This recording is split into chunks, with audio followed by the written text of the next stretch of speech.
Hello दोस्तों, सभी भाइयों गुड मॉर्निंग। और आज की क्लास में इसके आगे वाला सवाल बनाएंगे। और कल हम बना दिए थे आपको 1 से 10 तक सवाल और कुछ थ्योरी भी बताए थे, लेकिन आज की क्लास में कुछ इसके आगे बताएंगे, कैसे कैसे सॉल्व करेंगे, कैसे कैसे नहीं करेंगे, हर एक तरह से बताएंगे, है ना।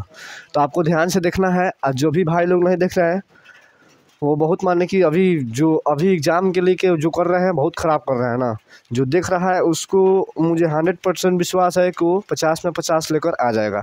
तो जो देख रहे हैं भाई कंटिन्यू देखिएगा और सेट लगाते रहिएगा। ये देखने के बाद आप सेट लगाते रहिएगा। आपको माने मैं विश्वास दिलाता हूँ कि आपको 50 में 50 पक्का ऑब्जेक्ट में आएगा। तो देखिए सवाल नंबर, देखिए भाई सवाल नंबर 11 जो है भाई बोल रहा है, सवाल नंबर 11, द्विघात समीकरण x² माइनस का 15 प्लस के 50 बराबर 0 का विवेचक और वियोक्तक ज्ञात कीजिए। 0 का विवेचक और वियोक्तक ज्ञात कीजिए। तो सवाल देखिए भाई, सवाल देखिए, सवाल में क्या बोल रहा है। सवाल में बोल रहा है भाई कि विवेचक या वियोक्तक। तो हम बता चुके, इसके पहले बता चुके हैं कि जब सवाल में विवेचक या वियोक्तक की बात करें, सवाल में विवेचक या वियोक्तक की बात करें भाई, तो सवाल में विवेचक या वियोक्तक की बात करें तो जानिए डी को ही बोलते हैं विवेचक।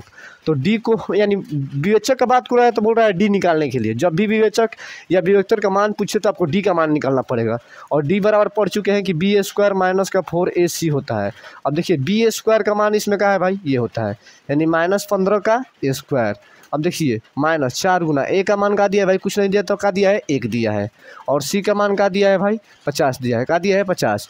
अब करिए 15 का स्क्वायर कितना होता है 225 होता है। कितना होता है 225, देखिए ना यहीं पर देखिए ना, 15 का स्क्वायर कितना होता है 225। अब देखिए ये माइनस तो माइनस, पंचों कितना होता है 20 यानी 200 हो जाएगा। कितना जाएगा भाई 200 आ जाएगा। घटाइएगा तो कितना आएगा भाई 25 आएगा। कितना आएगा 25, चूँकि आपका डी का मान क्या होगा 25, यानी डी का मान 25, तो विवेचक या वियोक्तक का मान भी क्या हो जाएगा 25। क्या हो जाएगा भाई 25। अब देखिए ये सवाल देखिए, अगला सवाल देखिए, फिर से एक बार समझिए। जब भी सवाल में एक द्विघात समीकरण दे विवेचक या वियोक्तक की बात करें तो आपको डी निकालना पड़ेगा। डी का जो मान आएगा वही विवेचक या वियोक्तक का मान कहलाएगा। तो डी का मान निकाले b² माइनस का 4c। बी का मान का दिया है भाई 15 दिया है, तो 15 का स्क्वायर माइनस 15 का स्क्वायर माइनस का 4 गुना ए का मान का दिया भाई 1 दिया है, सी का मान का दिया है 15 दिया है। अब निकाल दिए हैं। अब देखिए यहाँ पर देखिए, यदि द्विघात समीकरण bx² प्लस के x प्लस के c बराबर 0 का मूल्य समान हो, तो इसके पहले वाला वीडियो में हम बता चुके हैं भाई कि जब भी सवाल में बोले मूल्य समान हो, जब भी सवाल में बोले मूल्य समान हो तो आपको क्या करना है भाई, जब भी सवाल में बोले मूल्य समान हो तो आपको क्या करना है, आपको ये करना है कि मूल्य समान बोलेगा तो डी बराबर का लेना पड़ेगा भाई 0। क्या लेना पड़ेगा, डी बराबर 0। और डी बराबर 0 लेकर, अब देखिए डी बराबर फॉर्मूला क्या होता है, b² माइनस का 4ac होता है। क्या होता है 4ac बराबर 0। बी का मान का दिया है भाई, इसमें बी का मान ए दिया है, तो ए का स्क्वायर करेंगे माइनस 4 गुना ए का मान का दिया है बी दिया है, सी का मान का दिया है सी दिया है, अब बराबर 0। हमने सी का मान पूछ रहा है, यानी कहने का मतलब है सी इधर रहेगा बाकी सब उधर चला जाएगा। देखिए ए का स्क्वायर ए स्क्वायर होता है और गुना कीजिएगा तो 4bc हो जाएगा, 4bc बराबर 0। अब देखिए क्या करना है आपको तो सिर्फ भाई क्या निकालना है, सी का मान निकालना है ना। तो पहले इसको उधर भेजिए, यानी ये प्लस में इधर आएगा तो क्या हो जाएगा भाई माइनस में, यानी 4bc बराबर क्या हो जाएगा भाई माइनस का a² हो जाएगा ना भाई नो a²। अब माइनस से माइनस कट जाएगा, इधर गुना में b 4b है तो इधर जाएगा तो कहा जाएगा भागा में, यानी c बराबर a² बटे में क्या हो जाएगा भाई 4b। एक बार फिर से समझ लीजिए भाई, जब भी आपको इस तरह का सवाल आए कि यदि समीकरण इतना इतना का मूल्य समान हो तो आपको डी बराबर 0 लेना है। अब बोल रहा है सी का मान निकालने के लिए, तो b² माइनस 4c, जिसका मान दिया है इसमें रख देना है। बी का मान का दिया है ए दिया तो a² माइनस का 4 गुना ए का मान का दिया है बी दिया है तो बी लिखेंगे, और सी का मान सी दिया है तो सी लिखेंगे बराबर 0। हमको सी का मान निकालना है भाई, तो ए का स्क्वायर a² माइनस का 4bc, इधर ये प्लस में इधर आएगा तो माइनस में, इधर बच जाएगा माइनस का 4bc, माइनस से माइनस कैंसिल इधर हो जाएगा। सी का मान निकालना है तो बाकी सबको इधर ले लेंगे। आपका आंसर क्या हो जाएगा भाई, यही हो जाएगा। क्या हो जाएगा आंसर भाई, यही हो जाएगा। इसके आगे वाला सवाल देखिए भाई, इसके आगे वाला सवाल देखिए। अब देखिए भाई इसके आगे वाला सवाल ये है भाई, देखिए ध्यान से देखिएगा भाई, ऐसे देखिए ये वाला सवाल का बोल रहा है कि द्विघात समीकरण px बराबर इतना दिया हो तो शून्यक अल्फा और बीटा हो तो अल्फा प्लस बीटा का मान। तो देख कर ऐसे सवाल नहीं घबराइएगा भाई। ये सारा सवाल हम पीछे करवा चुके हैं, लेसन 3 में ये सारा सवाल, लेसन 2 में ये सारा सवाल करवा चुके हैं। और लेसन 3 में नहीं करवाए हैं, बाकी लेसन 2 में ये सारा सवाल कराए हैं। लेकिन फिर से एक बार करवा रहे हैं, कितना भाई लोग कर लेंगे और कितना भाई लोग नहीं कर पाएंगे। तो जो नहीं कर पाएंगे उनके लिए कर रहे हैं। देखिए क्या करना है, द्विघात समीकरण px बराबर 2x² 2x² प्लस के 3x माइनस 4 के शून्यक हो तो अल्फा प्लस जब भी बीटा का मान पूछेगा भाई तो अल्फा प्लस बीटा यहाँ पर रख देंगे और अल्फा प्लस बीटा बराबर क्या होता है भाई -b/a होता है। क्या होता है -b/a होता है। अब देखिए इसमें b का मान क्या होता है भाई, b का मान बीच वाला होता है, a का मान ये वाला होता है और c का मान ये वाला होता है। यानी -b यहाँ पर प्लस होगा, यहाँ पर माइनस होगा तो प्लस माइनस माइनस यानी यहाँ पर 3 -3 हो जाएगा और a का मान का दिया भाई 2 दिया, यानी -3/2 यही क्या हो जाएगा आपका आंसर हो जाएगा। क्या हो जाएगा भाई, यही आंसर हो जाएगा। अब अगला देखिए बोल रहा है ये द्विघात समीकरण x² प्लस के x माइनस 2 बराबर 0 के मूल्य हो तो ये द्विघात समीकरण x² प्लस के x माइनस 2 के मूल्य हो तो बोल रहा है 1/α और 1/β का मान निकले। तो ये भी जो सवाल है इसके पीछे हम करवा चुके हैं, ये भी जो सवाल है भाई इसके पीछे करवा चुके हैं। आपको सिर्फ यही ध्यान में रखना है, आपको सिर्फ यही ध्यान में रखना है भाई कि जिसका मान पूछेगा उसको पहले पकड़ेंगे, इसका मान पूछा है तो इसको पहले पकड़ लीजिए। क्या पूछ रहा है भाई 1/α प्लस के 1/β का मान पूछ रहा है। तो अल्फा और बीटा का एलसीएम का होता है अल्फा इंटू का बीटा। देखिए अल्फा से अल्फा कैंसिल होता है, यहाँ पर बीटा होगा और बीटा से बीटा कैंसिल, देखिए अल्फा से अल्फा कैंसिल। अच्छा छोड़ दीजिए ना, अल्फा और बीटा का एलसीएम अल्फा इंटू बीटा। देखिए बीटा में 1 से गुना कीजिए तो बीटा होगा, अल्फा में 1 से गुना करिएगा तो क्या होगा भाई, अल्फा होगा। हो जाएगा ना भाई। अब देखिएगा, अब आप चूंकि जानते हैं भाई, देखिएगा आप चूंकि जानते हैं कि अल्फा प्लस बीटा लिखे चाहे बीटा प्लस अल्फा लिखे, बात बराबर है, प्लस में इधर उधर हो जाता है। तो अल्फा प्लस बीटा कर देंगे तो भी कोई दिक्कत नहीं होगा और नीचे में अल्फा इंटू बीटा है तो अल्फा इंटू बीटा। देखिए अल्फा प्लस बीटा बराबर क्या होता है भाई, -b/a होता है। क्या होता है, -b/a। अल्फा इंटू बीटा बराबर क्या होता है भाई, c/a। फॉर्मूला होता है अल्फा प्लस बीटा बराबर -b/a। चूंकि आप पढ़ चुके हैं, नहीं पढ़े तो भाई मेरे पीछे वाला जाकर वीडियो देख लीजिएगा, उस वहाँ से आपको समझ में आ जाएगा। अल्फा इंटू बीटा बराबर c/a होता है, ये कट जाएगा, क्या बच जाएगा भाई, -b/c बच जाएगा। अब देखिए इसमें b का मान क्या दिया है भाई, b का मान, तो b का मान यहाँ पर होता है तो b का मान बोले कुछ नहीं दिया तो भाई कुछ नहीं दिया, इसको गुना में कुछ नहीं है तो 1 है, तो 1 है तो b का मान क्या हो जाएगा 1, प्लस माइनस माइनस तो यहाँ पर क्या होगा भाई -1 और c का मान क्या होगा भाई, c का मान क्या होगा -2, क्या होगा -2, माइनस माइनस कट जाएगा, 1/2 का हो जाएगा आपका आंसर हो जाएगा। 1/2 का हो जाएगा भाई आपका सवाल का आंसर हो जाएगा, 1/2 का हो जाएगा आपका सवाल का आंसर हो जाएगा। अब इसके एक बार और देख लीजिए भाई, एक बार और देख लीजिए, 1/α प्लस के 1/β लिख देंगे और इसका एलसीएम निकालेंगे तो अल्फा इंटू बीटा होगा, अल्फा से अल्फा कैंसिल, देखिए अल्फा इंटू बीटा एलसीएम हो जाएगा तो बीटा में 1 से गुना करेंगे तो यहाँ पर बीटा होगा और अल्फा में 1 से गुना करेंगे तो अल्फा होगा, ठीक है, बीच में प्लस है तो प्लस। अब देखिए अल्फा प्लस बीटा को बीटा प्लस अल्फा को अल्फा प्लस बीटा लिख सकते हैं, कैसे कि प्लस में इधर उधर करने पर कोई दिक्कत होता नहीं है ना, तो लिख सकते हैं इसको। और नीचे में अल्फा इंटू बीटा है तो alpha into beta, alpha plus beta बराबर -b/a होता है, अल्फा इंटू बीटा बराबर c/a होता है, a से कट जाएगा -b/c बच जाएगा। यहाँ पर कितना लड़का बोलेगा कि b का मान नहीं दिया, b का मान नहीं भाई, यहाँ पर कुछ नहीं तो 1 है। आज देखिए b का मान का दिया है 1 दिया है, यहाँ पर प्लस यहाँ पर माइनस तो यहाँ पर माइनस होगा है ना, तो यहाँ पर देखिए -1 लिखे हैं और यहाँ पर c का मान का दिया है -2 दिया, तो माइनस से माइनस कट जाएगा, कहा जाएगा 1/2 आंसर आ जाएगा। अब इसके आगे वाला सवाल देखिए भाई, इसके आगे वाला बहुत बढ़िया सवाल देखिए है ना, कोई दिक्कत नहीं होगा भाई।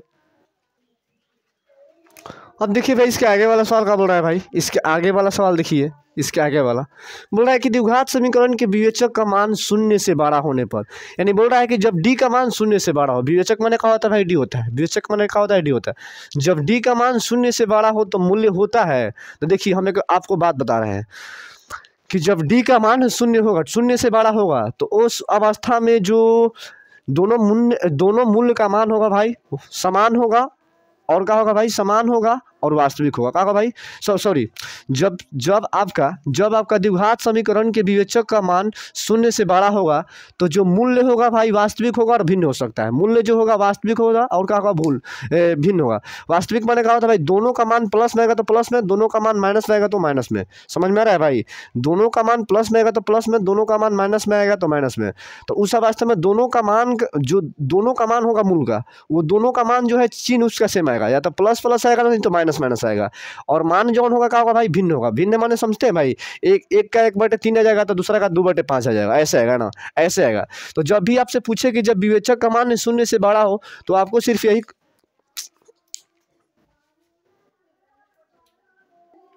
देखिए जब भी आपसे विवेचक का मान पूछे और बोले कि 0 से बड़ा है तो आपको यही बताना है कि वास्तविक होगा और भिन्न होगा, वास्तविक होगा और भिन्न। तो इसका आंसर क्या होगा भाई, वास्तविक, वास्तविक, वास्तविक और भिन्न। क्या होगा भाई, वास्तविक और भिन्न, इसका आंसर होगा। अब देखिए नीचे वाला सवाल देखिए, द्विघात समीकरण 3x² माइनस के 2x प्लस के 1/3 के विवेचक का मान होगा, विवेचक का मान होगा।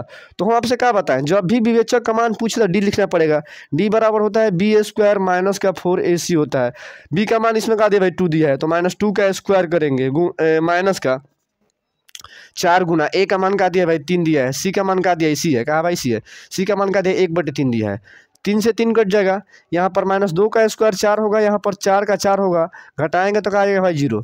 तो आपका विवेचक का मान क्या होगा 0 होगा। जब भी सवाल में आपसे पूछे कि डी का मान निकालिए, चाहे विवेचक का मान निकालिए, चाहे विवेचक का मान निकालिए, तीनों बोलोगा एक ही आपको काम करना है, डी बराबर b² माइनस 4ac। तीन देखिए इस तरह से सवाल आपके 3 तरह के इस तरीके से पूछ सकता है।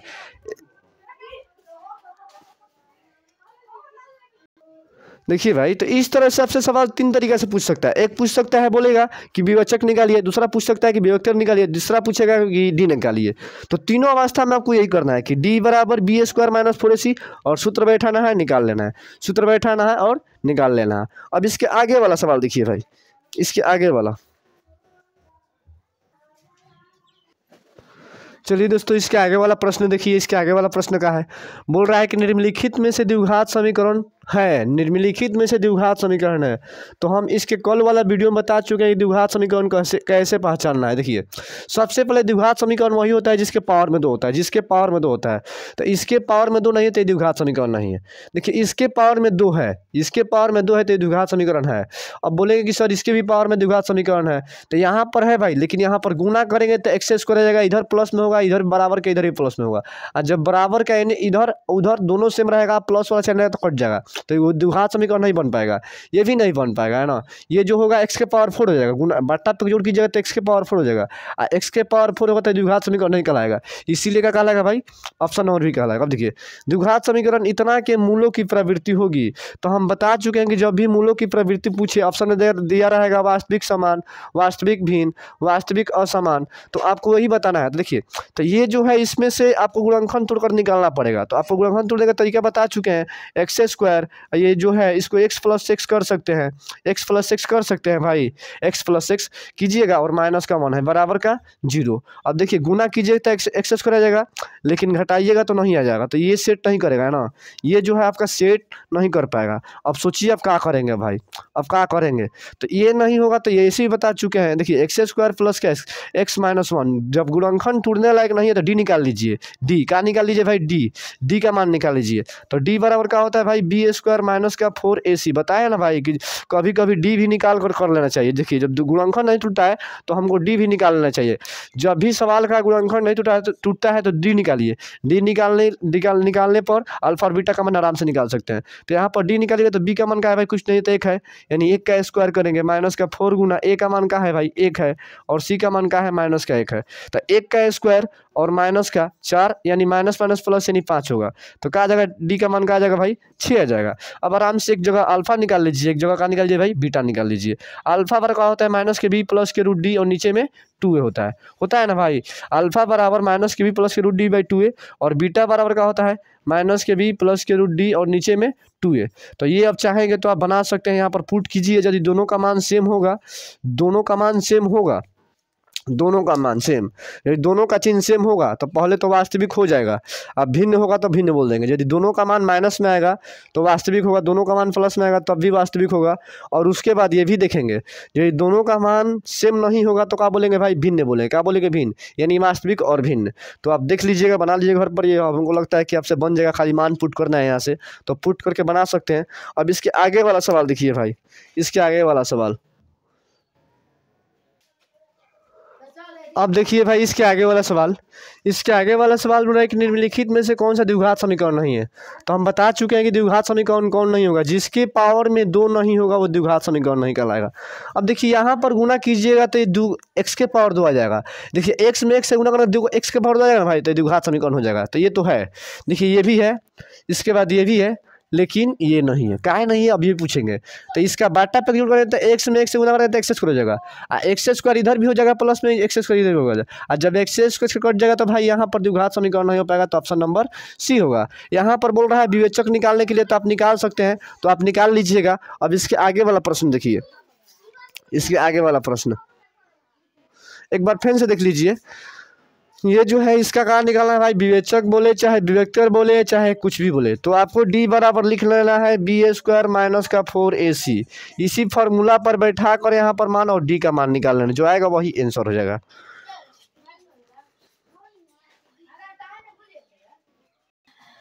अब देखिए इसके आगे, जब भी इस तरह का सवाल देगा मूल्य बराबर हो पी का मान पूछेगा, तो हम बता चुके हैं कि जब भी इस तरह का सवाल देगा मूल्य बराबर देगा पी का मान बोलेगा निकालने के लिए, तो मूल्य बराबर देगा तो डी बराबर 0, डी बराबर 0, और डी बराबर फॉर्मूला का होता है भाई b² माइनस के 4ac बराबर 0। बी का मान का दिया, इसमें पी दिया है, यानी पी का स्क्वायर यानी माइनस पी का स्क्वायर, क्या होगा भाई माइनस पी का स्क्वायर, और 4 गुना ए का मान का दिया, कुछ भी नहीं दिया तो का दिया भाई 1 दिया है, तो यहाँ पर 1 लिखेंगे। सी का मान का दिया भाई 4 दिया है, और बराबर का 0। अब देखिए माइनस का स्क्वायर प्लस होता है पी का स्क्वायर p², और यहाँ पर देखिए 4 का 16 हो जाएगा, यानी क्या हो जाएगा भाई माइनस का 16 और बराबर का 0। अब देखिएगा p इधर हो जाएगा p², इधर माइनस में इधर आएगा तो प्लस में, और स्क्वायर जगह उधर का 4 का चढ़ जाएगा भाई रूट चढ़ जाएगा, यानी रूट का 16। और देखिए चूंकि हम जानते हैं कि p बराबर ये रूट में क्या है भाई 4 गुना 4 है, तो p बराबर 2 4 के साथ 1 4 दिन का क्या हो जाएगा भाई आंसर, आंसर क्या हो जाएगा 4 हो जाएगा, आंसर क्या हो जाएगा 4, आंसर क्या हो जाएगा 4। अब चूंकि ये आप कर सकते हैं निम्नलिखित में से कौन सा द्विघात समीकरण है, तो ये आप कर सकते हैं, चूंकि आपको बता चुके हैं हम, तो ये आप खुद से कर लीजिएगा। द्विघात समीकरण हम बता दिए हैं, देखिए कैसे पहचाना। देखिए यहाँ पर तो 3 हो गया, तो द्विघात समीकरण कभी होगा नहीं, ये नहीं होगा। बोल रहा है कि निम्नलिखित से कौन सा द्विघात समीकरण है, तो ये द्विघात समीकरण होगा, ऐसे यहाँ पर क्या हो गया 3 हो गया। अब देखिए ये भी नहीं होगा, हम बता इसके पीछे वाला वीडियो में बता चुके द्विघात समीकरण कब होता है कब नहीं होता। देखिए और ये भी द्विघात समीकरण नहीं हो, ये हो सकता है, ये हो सकता है भाई, ये हो सकता है। अब देखिए ये होगा भाई, ये इधर भी स्क्वायर आएगा, इधर भी स्क्वायर आएगा, तो ये हो जाएगा ऐसे कि इधर स्क्वायर जो आएगा भाई माइनस में आएगा, क्या आएगा भाई माइनस में, इधर आएगा तो प्लस में हो जाएगा, चूंकि ये भी द्विघात समीकरण हो सकता है। लेकिन ये नहीं होगा, ये काहे नहीं होगा, लेकिन ये काहे नहीं होगा भाई, जब बाटा पे जोड़ कर लीजिएगा तो भाई इसका हो जाएगा x के पावर 4 हो जाएगा, और जब x के पावर 4 आता है तो द्विघात समीकरण नहीं कराता है, तो ऑप्शन नंबर का होगा भाई डी होगा। ये होगा, ये भी होगा, ये भी होगा। अब बोलेंगे कि ये रूट में है, तो रूट में भाई बहुपद में चलता है कि जब कोई संख्या रूट में, जब कोई चर राशि रूट में रहता है तो द्विघात बहुपद नहीं कहलाता है, तो यहाँ पर रूट वाला सिस्टम नहीं चलेगा। हम भी थोड़ा दिमाग में आया कि ये बहुपद ये द्विघात समीकरण नहीं होगा, लेकिन द्विघात समीकरण होगा। ये इसलिए होगा क्योंकि यहाँ पर सिर्फ द्विघात समीकरण बोल रहा है, ये द्विघात बहुपद बोलता है तो बहुपद के लिए रूट में कोई संख्या नहीं, तब इस अवस्था में ये भी नहीं होता है ना। तो इस अवस्था में ये होगा, ये होगा, ये होगा, लेकिन ये नहीं होगा, ये द्विघात समीकरण नहीं होगा। अब देखिए इसके आगे,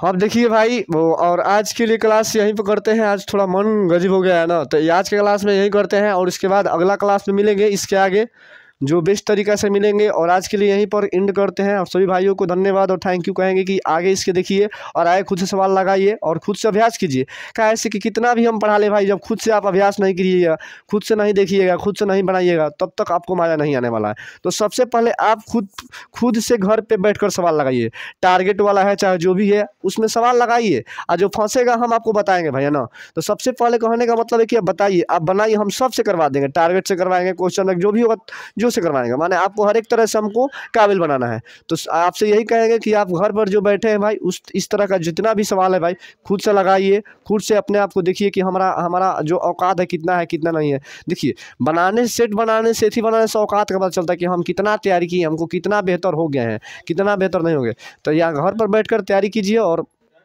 रोजे अपना सेट बनाइए और रोजे लगाइए, और देखिए कहाँ पर हमको घबरेशन हो रहा है, कहाँ पर नहीं हो रहा है, और खुद से तैयारी कीजिए भैया ना, खुद से अब लग जाइए भाई। 2 महीना, हम फिर से बोल रहे हैं भाई, 2 महीना है, 2 महीना खुद पे ध्यान दीजिए, और 2 महीना के बाद जो भी आपको करना हो, जो भी करना होगा कीजिएगा, तो घर के गर्जियन भी नहीं बोलेगा। लेकिन ये जो 2 महीना भाई आपको आपके लाइफ का जो है ना भाई, ये 2 महीना बहुत बेहतरीन पल है, इसको गवाइए ना भाई, इसको मन से लग जाइए भाई। 2 महीना मन से लग जाइए, क्या करना है क्या नहीं करना है। और देखिए वीडियो आज के क्लास में हम लोग रहेंगे, ज़्यादा कल सवाल नहीं बनाएंगे, ज़्यादा सवाल नहीं बनाए, 12 सवाल बना दिया है ना। अगला क्लास में मिलेंगे और बहुत बेहतरीन तरीके से मिलेंगे। और आपको मज़ा आए तो बोलिए भाई मज़ा आ रहा है, नहीं आए तो वो भी बोल दीजिए ना, कमेंट बॉक्स में लिख दीजिए।